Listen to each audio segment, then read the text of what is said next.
हाँ नहीं नहीं, अभी तो बीजेपी भी जब वो एक चीफ को क्वेश्चन एक सेकंड सर, एक सेकंड बोला था वो भी झूठ जन बोल रहा है। लेके सिवाच, अब बीजेपी की तरफ से, सरकार की तरफ से गलवान के बाद सेना अध्यक्ष का बयान भी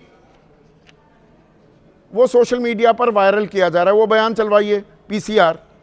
भाई एक सर्विंग जनरल क्या कहेगा अपने मेमोआर्स में, संस्मरण में? अगर वो कोई बात कह रहे हैं, या तो वो सही लिख रहे हैं या गलत लिख रहे हैं, या जैसा जनरल बिशंबर दयाल ने कहा, आपको लगता है कि कुछ आपत्तिजनक है, सरकार को कहना चाहिए था जनरल नरवणे ये चीज हटा दो, बाकी हम छाप देते हैं। हाँ देखो संदीप, मेरे को 2 मिनट दो।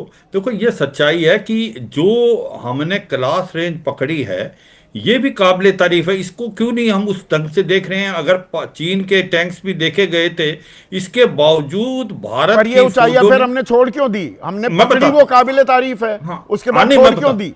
हाँ मैं बताता हूँ वही। हाँ। मैं तो आपके साथ प्रोग्राम किया, इसके लिए हमने भी कहा है रजंगला, रिचंगला, मगर हिल, गुरंग हिल और स्पांगुर गैप जो 1962 में चीन आया था वो हमने कब्जे में ले लिया था। चशूल मोल्दो बॉल हमारे कब्जे में था। और हम भी ये कह रहे थे कि अभी इसको फेज 1 में नहीं करो। जब बात में हुई डिसंगेजमेंट की, गोगरा, हॉट स्प्रिंग, नॉर्थ और साउथ पेंगेंगसो फर्स्ट फेज में दिए जाएंगे और फेज 2 में डेप्साक और डमचो। उस समय हमें भी ये लग रहा था कि कहीं हमने दे दिया, हम निकल गए कैलाश रेंज से और ये डेप्सांग और डेपचौक से शायद ना निकले। मगर हमें गलत प्रूव हुआ, क्योंकि अक्टूबर 2024 में वो भी डेप्सांग और डेपचौक से पीछे हटे जहां हमारी पेट्रोलिंग जाती है। और मैं ये कहता हूं हमें तो इसका फख्र करना चाहिए जिस प्रकार से हमने कैलाश रेंज को पकड़ा। और मैं तो कहता हूं कि ये तो मिलिट्री हिस्ट्री में पढ़ाया जाएगा कि भाई आपने चीन के प्रीएम्प्ट करके आपने ये सारे की सारी तो जनरल नरवणे की किताब 2 साल से क्यों अधर में अटकी हुई है, लटकी हुई है? या तो वो प्रकाशित हो या कह दिया जाए इसमें जानकारी गलत है।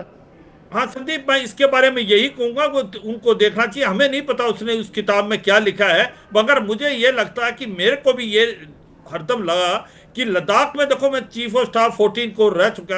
और ये सच्चाई है कि लास्ट 10-12 साल के अंदर जिस प्रकार से वहां इंफ्रास्ट्रक्चर डेवलप हुआ है, जिस प्रकार से आप आजकल हथियार ले गए हैं, आप अपने टैंक्स ले गए हैं, आप अपने बीएमपी ले गए हैं, आप आज आगे जा रहे हैं लाइन ऑफ एक्शन। नहीं नहीं, आगे हम जा रहे हैं, पर कुछ जब जो सवाल जनरल उठा रहे हैं उसको अगर नेता प्रतिपक्ष उठा रहे हैं, क्या उन्हें हम सत्य ना माने? या इसमें देशभक्ति का सवाल राहुल गांधी के साथ जुड़ जाएगा तो वो जनरल नरवणे के साथ क्यों नहीं जुड़ रहा? हाँ देखो, मैं ये बात आपकी संदीप कहता हूँ, पार्लियामेंट में डिस्कस अगर होती है तो होने दो, मगर दूध का दूध और पानी का पानी। दूध का दूध, पानी का पानी हो पाएगा क्या? मनोज का यही है मूल। दरअसल यही सही देशभक्ति होगी।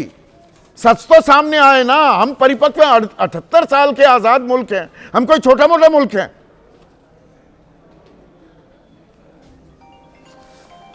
उन लोगों से, उस राजनीतिक दल से आप दूध का दूध और पानी का पानी होने की उम्मीद नहीं कर सकते हैं, जिस राजनीतिक दल का कभी अध्यक्ष रहा, राष्ट्रीय अध्यक्ष रहा। बंगारू लक्ष्मण इस देश के रक्षा सौदे के सीबीआई कोर्ट के दोषी हैं। उस राजनीतिक दल से आप कैसी उम्मीद कर सकते हैं?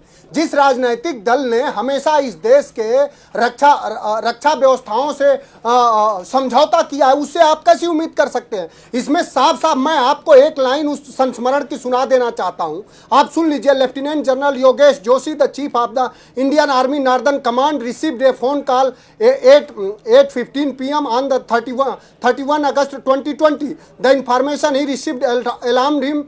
4 Chinese tanks supported by infantry had begun moving a steep mountain trek towards the Rechina, eastern Ladakh. Joshi reported the movement to the Chief Army Staff General Manoj Mukund Narvane, who immediately grasped the severity of the situation. The tanks were within a few hundred meters of Indian positions on the Kailash range, the strategic high ground of the Indian forces of the siege. However, earlier in the dangerous race with the China People Liberation Army in the terror of the disputed line of the मतलब 4 tank आ रहे थे, ये बयान तो वहां पर राहुल गांधी ने भी दिया। To country.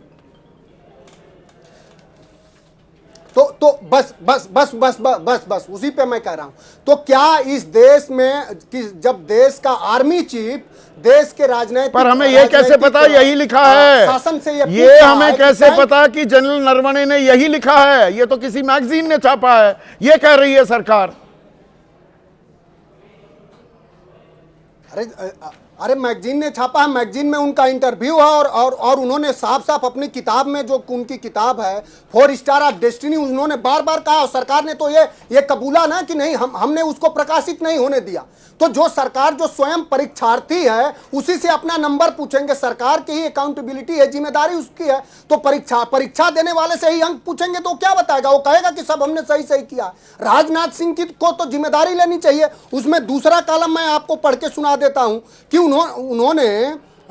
उन्होंने फ्रेंटिक कॉल किया है लगातार। उन्होंने Naravane began the making the frantic call to the leaders of Indian political and military establishment including the Rajnath Singh, defence minister Ajit Doval, national security adviser general Bipin Rawat, the chief of defence staff S Jaishankar, the minister of external affair, to the each and every one. My question was what are my order. ये देश के जो रक्षा प्रमुख लगातार ये पूछ ले रहा है। ये अहम सवाल मैं समझ गया आप जो कह रहे हैं, इसका सच सामने आएगा क्या आशीष कुमार सिंह? और ये आना चाहिए कि नहीं आना चाहिए? देखिए, अमूमन आना तो चाहिए बिल्कुल, और जितनी जल्दी आ जाए उतना बेहतर है, क्योंकि इतना ज़्यादा इसको लेकर के विवाद हो गया है। वैसे संदीप जी, फिल्मों की स्क्रिप्ट भी अगर अप्रूव करानी होती है तो मिनिस्ट्री ऑफ डिफेंस या तीनों फोर्सेस में से जिनके टेबल पे पड़ी हो उसमें कुछ वक्त लग जाता है, लेकिन 2 साल का लंबा वक्त उसको लेकर के इतना, और अगली किताब आ चुकी है, पहले ही रिलीज हो चुकी है। हाँ। और आप इस किताब को अभी तक होल्ड करके रखें और फिर आरोप लगा रहे हैं कि प्रकाशित नहीं हुआ। बड़ी इंटरेस्टिंग बात उन्होंने बोली, जो रक्षा मंत्री ने अंदर सदन में बोली थी, वो भी बड़ा क्रूशियल, उसको देखना होगा कि उन्होंने कहा अगर किसी ने इसको प्रकाशित नहीं होने दी, to the best of my knowledge अभी तक इसको आधिकारिक तौर पर नहीं कहा गया है कि ये प्रकाशित नहीं होगी या इस पर कोई बैन लगाया गया है। It is under consideration. जितनी जल्दी ये सच्चाई खुल करके सामने आ जाए उतना बेहतर है। एक बात मैं उस समय आपके जवाब में बोलना चाह रहा था। देखिए, आप जब बार बार गड़े मुर्दे उखाड़ेंगे, आप बार बार नेहरू का रेफरेंस देंगे और 62 लेकर आएंगे। सुनिए, former defence minister A K. Antony का नाम आपने रफाल में लेकर के उनको कटघरे में खड़ा किया था कि नहीं किया था? और अगर किया था तो नेता विपक्ष को मौका मिलेगा तो वो भी सवाल खड़े करेंगे। तो चित भी मेरी पट भी मेरी नहीं हो सकता। और यहाँ पर साफ गोई से बात सामने आनी चाहिए। अगर एक सेना अध्यक्ष ने कुछ लिखा है, वो सही लिखा है या गलत लिखा है, बता दीजिए। या कुछ आपत्तिजनक लगता है तो ये तो रक्षा मंत्रालय को पब्लिशर्स के साथ वो अंश हटा देने चाहिए थे और बात खत्म हो जाती।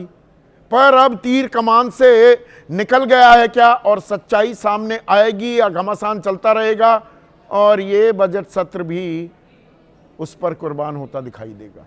आज इतना ही।